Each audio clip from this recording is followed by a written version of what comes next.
My very first memory was of my dad.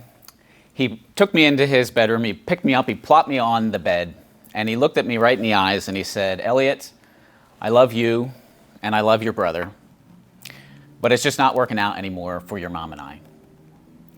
As a 4-year-old kid, I really didn't know what that meant, but I knew that it wasn't good and I was sad. Later that night, I was in my room, my dad came in and he sat on my bed. And I looked over at the pile of stuffed animals and I pulled out my favorite. It was Wile E. Coyote from the Roadrunner series. And I handed it to my dad and I said, "Dad, I want you to have this so you don't forget about me." And the next day I saw my dad pack up the truck and he got in that truck and drove down the street. And there I was with my face and my hands plastered on the window watching that truck drive away. Later that day, I was now at a daycare because both my dad and my mom had to work. And I didn't know what was going to happen, who was picking me up. Towards the end of the day, all the kids are getting ready to go home, and I'm looking out the front window, and I see that big moving truck turn down the gravel driveway. And as it gets to the end of the driveway and parks, my dad gets out, and I run up to him, and I give him a big hug. And he says, "Elliot, are you hungry?" And I said, "Yes." And he said, "I'm going to take you back to my new apartment and we'll have dinner."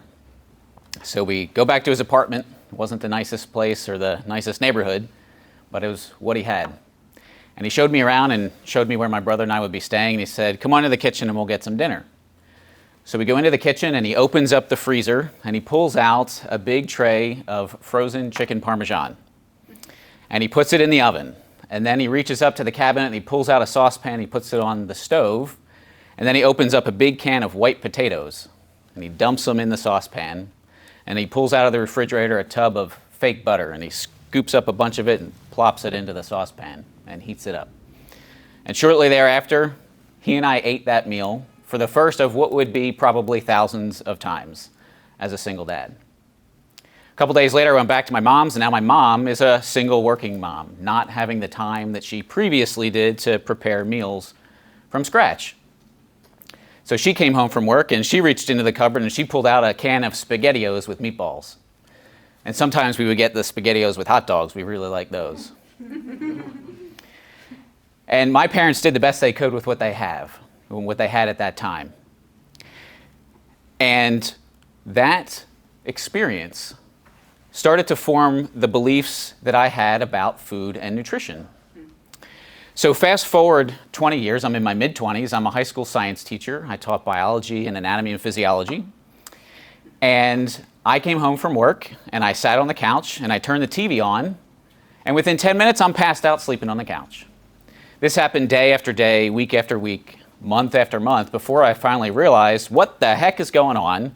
You're in your mid-20s, you should be getting stuff done around the house, mowing the lawn, walking the dog, doing something other than falling asleep on the couch. Why is this happening? Well, eventually I got on the scale and I was not pleased with the number that I saw. I was approaching obesity.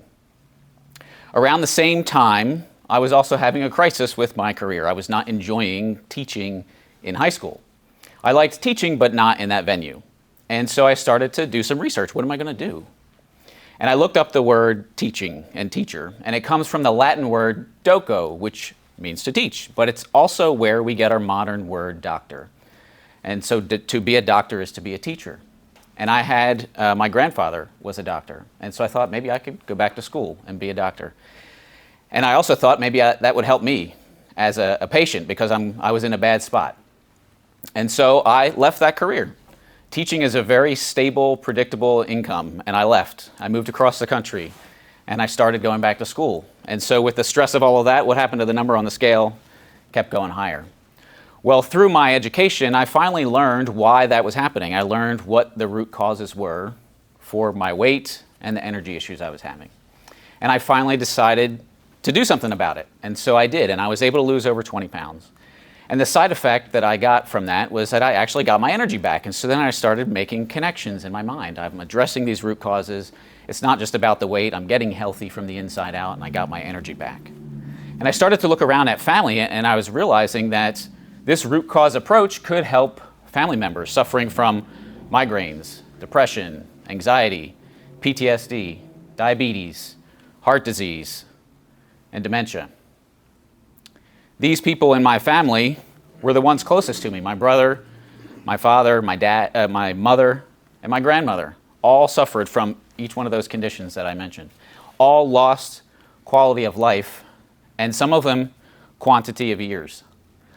I was driving from Iowa to South Carolina in the process of moving and setting up my practice, and overnight I stayed in a hotel. The next morning I woke up, it was June of 2012, and my mom calls and says, Nana died. It was her mother who had died of Alzheimer's. Not 2 years later, I get another phone call from my mother. Frantic this time, August 29th of 2014, my brother lost his battle with PTSD. What I have seen and experienced in my own journey, and in the lack of opportunity with my own family, not having had an opportunity to take a root cause approach to their health, is what drives us in what we do at New Life Medical Centers, transforming lives by identifying and addressing the root causes of disease. And that's what motivates me to share this message as much as I can, anywhere I can, like I am here today at the Beverly Hills Chamber of Commerce. When I asked Joel Osteen, what's the most important thing you ever learned about health? He said, it's easier to maintain your health than it is to regain your health. So I encourage you to go and be healthy. All right.